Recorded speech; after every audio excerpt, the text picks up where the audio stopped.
Bienvenidos. En el siguiente video se abordará el tema de sistemas de transmisión por correa, a cargo de los estudiantes John Albert Rujano, Lenin Rubio y María Victoria Altuve. Sistema de transmisión por correas. Introducción. Uno de los principales sistemas de transmisión empleados en máquinas es el sistema de transmisión por correas, el cual está compuesto por un juego de poleas y un número definido de correas que se determina en el proceso de diseño del sistema. Se caracteriza porque incluye poco mantenimiento, es de fácil montaje y adicional a esto, sus componentes son relativamente económicos con respecto a otros sistemas de transmisión. Los sistemas de transmisión por correas, dado la flexibilidad de las correas, permiten montajes cruzados y montajes con múltiples poleas para conectar varios componentes y de esta manera transmitir el movimiento generado en una polea conductora a varios dispositivos de la máquina, pudiendo modificar sus características de velocidad y sentido. Ventajas. Este sistema de transmisión tiene muchas ventajas. Entre las más importantes están: el sistema es muy fiable y pocas veces falla, la marcha o funcionamiento es silencioso, no necesita lubricación, dado que el movimiento se transmite por medio de rozamiento generado entre las poleas y la correa. El sistema tiene la capacidad de absorber los choques y vibraciones. El sistema es económico comparado con otros sistemas de transmisión. Las correas tienen una cierta elasticidad. Por estas razones, están usados en aparatos electrodomésticos, electrónicos y en algunos mecanismos de los motores de combustión interna.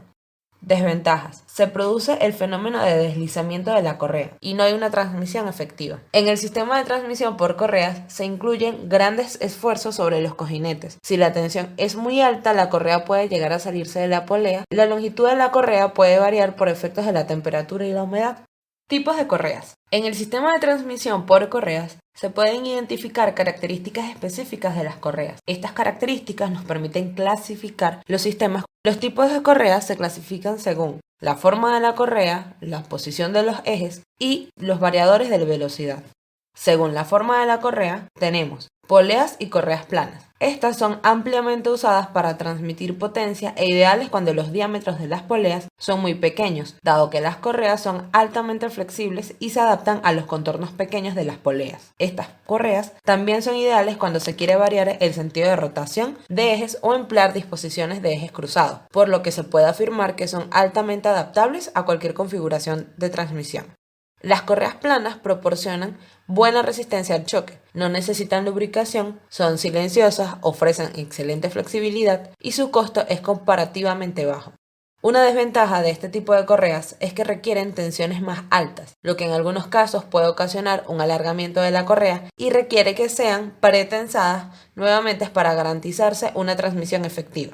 Las poleas y correas trapezoidales, que son correas en V, son ampliamente empleadas a nivel industrial, dado que en este diseño se corrigen los problemas de inestabilidad y altas tensiones. Estas correas tienen secciones en forma de V y se introducen en poleas con ranuras con el objetivo de transmitir potencia de una forma más segura y confiable. Las correas en V permiten operar los sistemas de tensiones considerablemente más bajas que las correas planas y como son más compactas, el tamaño de los cojinetes y las poleas se encuentran reducidos. Para su selección se debe tener como criterio la potencia de diseño y la velocidad de rotación. Generalmente su uso es destinado para servicio industrial, correas para servicio agrícola y correas para servicio automotriz. Poleas y correas dentadas. Son un caso especial de correas, en las cuales se construyen dientes en su cara interior o posterior, para generar un efecto de transmisión por empuje, con las poleas que también poseen los mismos dientes. Estas correas son preferibles cuando se requiere evitar el deslizamiento entre la correa y la polea, y cuando las cargas por choques y vibraciones son mínimas, dado que esto representaría que se deterioraran los dientes de la correa. Algunas de las ventajas de la aplicación de las correas dentadas son mediana transmisión de fuerza, diámetros de poleas pequeños, alta resistencia al desgaste e insensibles al deslizamiento, según la forma de posición de los ejes. Los mecanismos de transmisión por correas pueden variar de acuerdo a la disposición de los ejes. Ejes paralelos. Como su nombre lo indican, los ejes de las poleas son paralelos. En este caso, las correas se pueden montar de tal manera que el eje conducido tenga el mismo sentido de rotación que el eje conductor, es decir, transmisión abierta. O se puede invertir si se incluye un montaje con correas cruzadas. es decir, transmisión cruzada. Ejes no paralelos. En este caso, los ejes de las poleas no son paralelos, sino que se cruzan. Se pueden emplear diferentes disposiciones e incluir poleas locales con el fin de lograr la transmisión entre diferentes elementos de la máquina. Variadores de la velocidad. Reductor de la velocidad. En este caso, la velocidad de la polea conducida es menor que la polea motriz. Este efecto se debe a que la polea conducida es de mayor diámetro. Amplificador de velocidad. En este caso, la velocidad de la polea conducida es mayor que la velocidad de la polea motriz. Esto se debe a que la polea conducida es de menor diámetro comparado con el diámetro de la polea motriz. A nivel práctico, algunas máquinas permiten variar la velocidad, lo cual se logra empleando bloques de poleas o poleas cónicas. Este mecanismo permite tener un efecto reductor o multiplicador simplemente variando la posición de la correa. Diseño y selección de un sistema trapezoidal o correas en V. El diseño de un sistema de transmisión por correas permitirá conocer al diseñador las características dimensionales de los componentes del sistema. El diseño también incluye estandarización de los componentes a dimensiones comerciales y en muchos casos el recálculo de parámetros de diseño con el fin de obtener el mecanismo adecuado y que responda a las necesidades de la aplicación.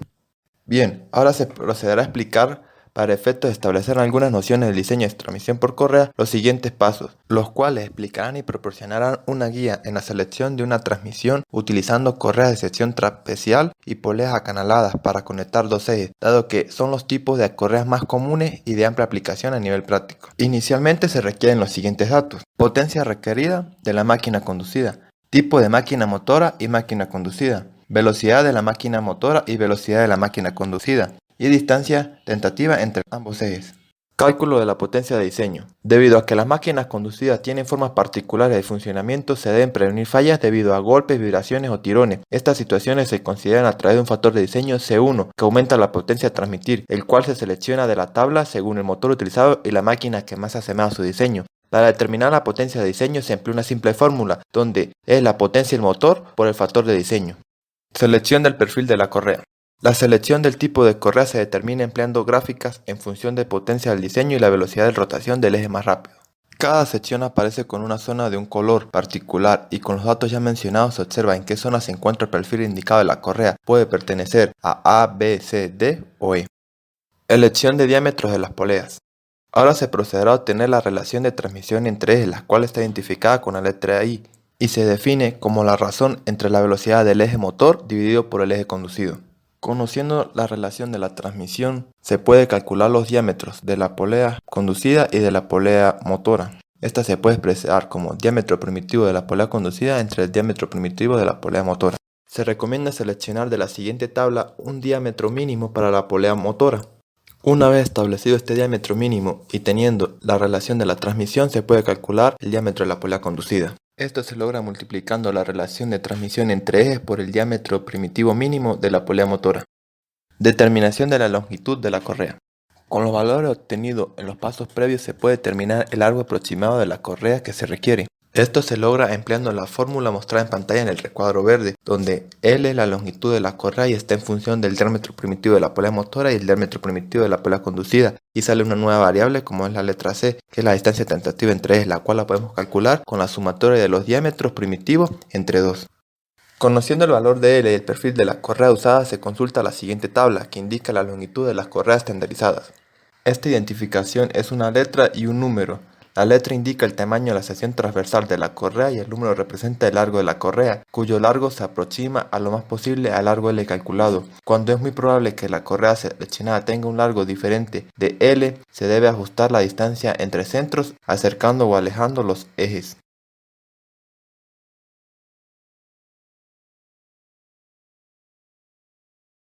Determinación de la potencia teórica transmitida por la correa. Conociendo la velocidad de la correa en metros sobre segundos y el tipo de sección, se consulta la siguiente tabla, donde se obtiene de ella la potencia que es capaz de conducir una sola correa. Este valor se compara con la potencia de diseño para calcular cuántas correas son necesarias en su transmisión. La velocidad de la correa se obtiene empleando la fórmula mostrada en pantalla en el recuadro verde. Para realizar el cálculo de la potencia efectiva transmitida final, se necesita corregir la potencia teórica transmitida por cada correa mediante dos factores de corrección. El primero es el factor C2, el cual se obtiene dividiendo el diámetro de la polea menor entre el diámetro normal. Y el último factor de corrección, C3, es considerado el arco de contacto entre las correas y las poleas, que en definitiva limita la capacidad de transmisión, ya que en este sistema se trabaja por roce. Con los valores del diámetro de la polea normal y el diámetro normal se consulta la siguiente tabla para obtener C3. Finalmente se calcula la potencia real como la potencia teórica por C2 por C3. A partir de la potencia real transmitida por una correa y la potencia total que debe transmitir el sistema, se determina el número total de correas necesarias. Esto se hace dividiendo potencia de diseño entre potencia real. Está de más resaltar que el número de correas debe ser un número entero. Bueno, es importante señalar que para el proceso de diseño y selección de un sistema de transmisión por correa, por lo general cada fabricante posee sus especificaciones y los procedimientos a seguir. Es decir, tienen su propio manual comercial. Entonces, a continuación se empleará un manual comercial de un fabricante de correas trapezoidales, así como de poleas de la marca Octibel. Entonces, aunque este procedimiento guarda relación con el procedimiento ya explicado anteriormente, va a diferir en algunas cosas. Esto lo veremos en las tablas con las cuales se hallan los distintos datos, como los distintos factores de corrección y las gráficas como para hallar, por ejemplo, los distintos perfiles. Bueno, para este ejercicio tenemos los siguientes datos. Una máquina motriz, la cual es un motor trifásico con una potencia de 132 kilowatts, con una velocidad N-1 de 1485 revoluciones por minuto y con un par de arranque M-A de 0.65 M-N, el cual es el momento nominal. Las condiciones de servicio van a ser, la máquina va a trabajar aproximadamente 18 horas al día. Tendrá un arranque al día y la distancia entre los ejes va a ser variable, entre 1300 y 1500 milímetros. Además, el diámetro de la polea motriz, es decir, la más pequeña y la que genera el movimiento, tiene que ser menor o igual que 300 milímetros. La máquina conducida será un ventilador con una potencia de 132 kilowatts y una velocidad N-2 de 825 más o menos 15 revoluciones por minuto. Es importante acotar que la nomenclatura utilizada es la utilizada por el manual comercial. Comenzando con el ejercicio, lo primero que debemos hallar es el factor de carga C2. Este factor considera el tiempo de servicio diario y el tipo de maquinaria, motriz y arrancada. Sabiendo que la máquina accionada es un ventilador de 132 kilowatts, nos ubicamos al final de la primera columna, la casilla marcada con rojo, y nos damos cuenta que es una transmisión media. Allí entran los ventiladores y bombas de más de 7.5 kilowatts. Estamos en ese caso. Luego consideramos la máquina motriz. Para ello nos vamos a la segunda columna, al inicio de esta. Allí especifican que los motores trifásicos, los cuales tienen un arranque normal de hasta 1.8 veces el momento nominal, entran en esta categoría. Entonces allí es donde estaría nuestro ejemplo, porque 0.65 veces el momento normal es menor que 1.8. Y por último vemos las horas de servicio. Sabemos que va a trabajar 18 horas diarias. Entonces entramos en la casilla de a partir de 16. Estas tres casillas están marcadas con un color rojo. Por lo tanto tendríamos que el factor de carga C2 sería 1.3. Seguidamente hallamos la potencia teórica, P sub B, la cual es el producto de la potencia del motor multiplicado por el factor de carga que acabamos de hallar. Esta multiplicación me da una potencia teórica de 171,6 kilowatts. Ahora, con la ayuda de esta potencia teórica junto con la velocidad de la polea motriz, se selecciona el perfil a utilizar en la correa. Para ello, se utiliza la siguiente gráfica, basada en las normas DIN 7753. En la parte inferior se encuentra graficado en función de la potencia teórica versus la velocidad de giro de la polea más pequeña, es decir, la polea motriz. Nos ubicamos, en la imagen está marcado con una línea roja, ubicamos primero la potencia teórica, que sabemos que estará entre 160 y 200, y luego las revoluciones de la polea motriz, que están entre 1450 y 1600. Al cruzar estas líneas, evidenciamos que el perfil seleccionado o el más apto para este ejercicio sería un tipo de perfil SPB.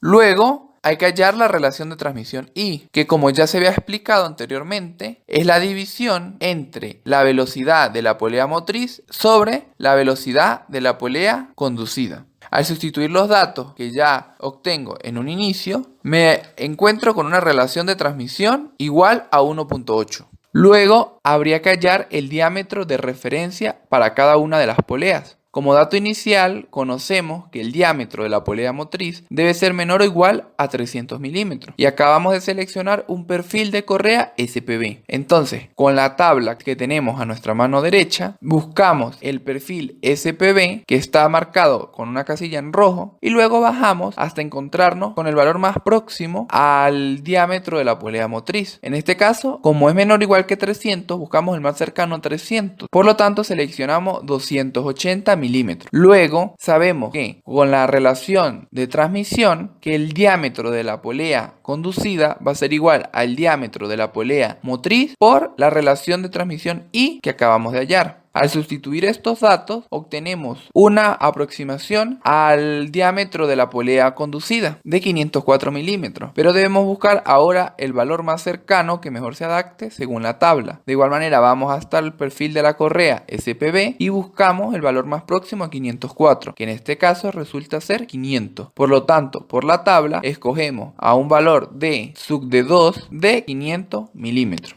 Ahora procedemos a la comprobación de la velocidad de giro de la máquina accionada. Es decir, debemos ver si los datos que acabamos de obtener cumplen con las condiciones que deberían cumplir. Para ello hallamos una relación de transmisión prima, que va a ser igual al diámetro de la polea conducida entre el diámetro de la polea motriz, los cuales acabamos de obtener. Al realizar esta división obtenemos un resultado de 1,79. Esto cumple con la condición de que la relación de transmisión tiene que ser más o menos igual o aproximado a 1,8. Entonces hallamos ahora la velocidad de la polea conducida prima será igual a la velocidad de la polea motriz entre la relación I' que acabamos de hallar. Al sustituir estos valores, obtenemos una velocidad n sub 2' de 830 revoluciones por minuto. Entonces eso también cumple con una condición inicial que nos dicen que la velocidad de la polea que se conduce tiene que ser más o menos igual o aproximado a 825 más o menos 15 revoluciones por minuto. Es decir, que los datos que acabo de obtener van por buen camino. Procedemos a hallar la distancia entre los ejes denotado con la letra A. Esa será una selección provisional. Entonces, en el recuadro verde vemos el intervalo en el cual tiene que estar esta distancia de ejes. Entonces, llamaremos ahora al diámetro de la polea motora, lo identificaremos como D sub dK, y el diámetro de la polea conducida lo llamaremos D sub dG. Ambos tienen sus respectivos valores que se sustituyen en la fórmula y encontramos que la distancia entre los ejes tiene que estar comprendida entre 540 milímetros y 1560 milímetros. Entonces debemos asumir un valor en ese intervalo, pero también tomando en consideración las condiciones iniciales, que me indican que la distancia entre ejes debería ser variable y que tome un intervalo entre 1300 y 1500 milímetros. Por lo tanto, debemos asumir un valor. El valor asumido para la distancia entre ejes fue de 1400 milímetros. 1400 milímetros. Ahora encontramos el desarrollo de referencia de la correa, que se representa como L sub dTh. Este valor será aproximado a la fórmula que se encuentra en el primer recuadro verde. Si se reemplazan los valores, obtenemos un desarrollo de referencia de la correa de aproximadamente 4033 milímetros. Con este valor, seleccionamos de la tabla que tenemos a mano derecha para un perfil de correa SPB, hallamos el L sub dSt, el cual no es otra cosa sino el desarrollo de referencia estándar de la correa. Entonces buscamos un valor aproximado al L sub dTh, es decir, 4033. El valor que hallamos sería un valor de 4000 milímetros. Con estos valores es posible hallar la distancia entre ejes o A sub nom. Tendríamos que si L sub dSt es mayor que L sub dTh, aplicamos la primera fórmula en el recuadro verde. Pero si L sub dSt es menor que L sub dTh, entonces aplicamos la segunda fórmula en el recuadro verde, la que está marcada con un asterisco. Está marcada con este asterisco rojo porque en nuestro caso L sub dst es menor que L sub dth. Sustituimos los valores y hallamos una distancia entre ejes de aproximadamente 1383,5. Es necesario entonces realizar un ajuste mínimo X y Y de la distancia entre ejes a su nom. En la imagen se refleja cuál es ese ajuste mínimo en X y cuál es ese ajuste mínimo en Y. Esto con el fin de variar la distancia entre ambos ejes. Entonces, por medio de la ayuda de la tabla que se encuentra a mano derecha, buscamos el intervalo para el desarrollo de referencia L sub dst. Sabemos que es de 4000. Entonces, en la fila, la cual me indica que es para mayores de 3000 y menores iguales que 4000, estaría ese caso. Luego nos encontramos con el ajuste mínimo en X en milímetros, sería 45 milímetros. Y luego el ajuste mínimo en Y para una correa de tipo SPB, sería 20. Con eso estamos hallando entonces los ajustes mínimos tanto en X como en Y. A continuación entonces encontramos la velocidad y la frecuencia de la flexión de la correa. La fórmula para la velocidad está en función del diámetro de la polea mayor, es decir, la conducida, por la velocidad de la polea menor, es decir, la motriz. Todo eso dividido entre 19.900. Es importante destacar que la velocidad máxima no debe sobrepasar los 42 metros sobre segundos. Entonces sustituimos nuestros datos y verificamos que esta velocidad máxima se cumple. Efectivamente, la velocidad nos da de 21,76 metros sobre segundo. Por lo tanto, se cumple el primer criterio. Luego, analizamos la frecuencia. La fórmula está en función de la velocidad que acabamos de encontrar y del desarrollo de referencia L sub dst. Entonces, la frecuencia máxima debe ser de 100 segundo a la menos 1. Al sustituir los datos nos damos cuenta que la frecuencia f sub b va a ser igual a 10,88 segundo a la menos 1. Por lo tanto, también cumple con la segunda condición. Ahora, vamos a hallar el arco de brazo beta y el factor de ángulo de contacto C1. El factor C1 corrige la potencia nominal P sub n, cuyo arco de brazo es menor de 180 grados, ya que este valor fue calculado teniendo en cuenta que el arco de brazo sería beta igual a 180 grados en la polea pequeña.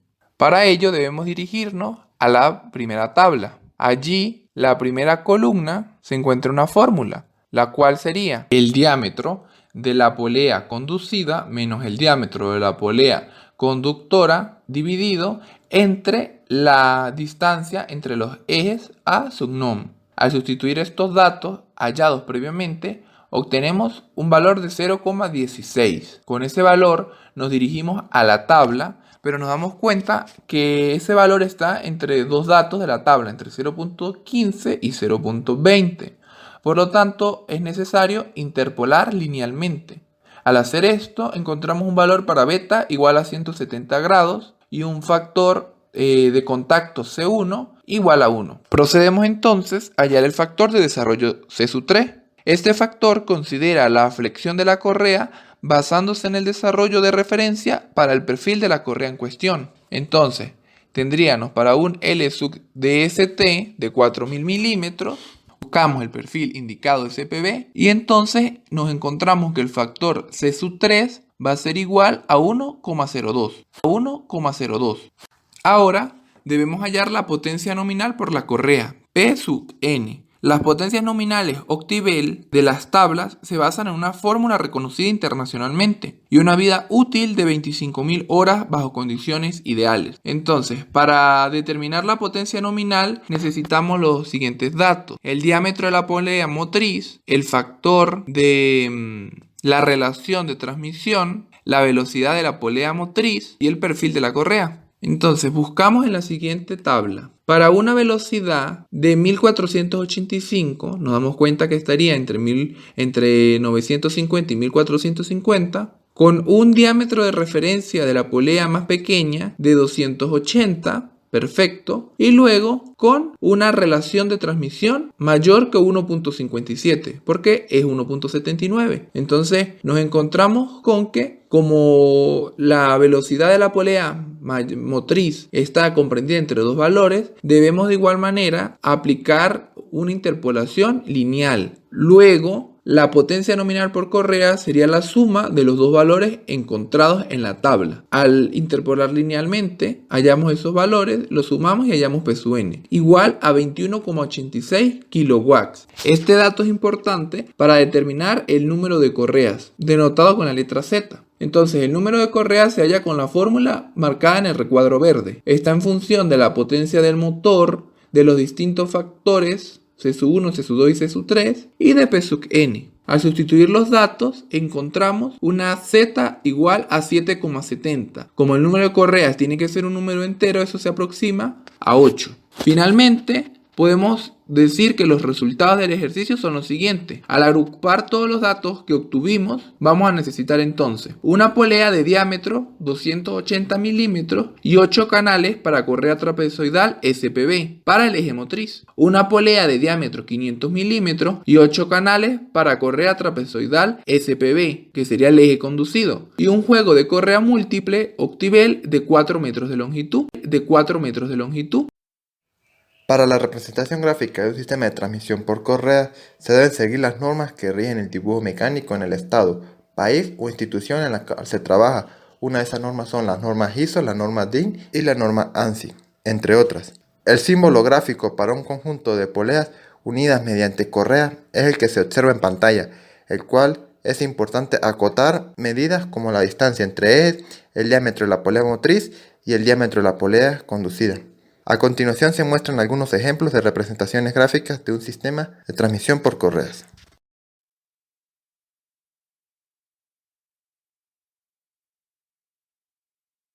Nos despedimos con una frase de Albert Einstein que dice: existe una fuerza motriz más poderosa que el vapor, la electricidad y la energía atómica, es la voluntad humana.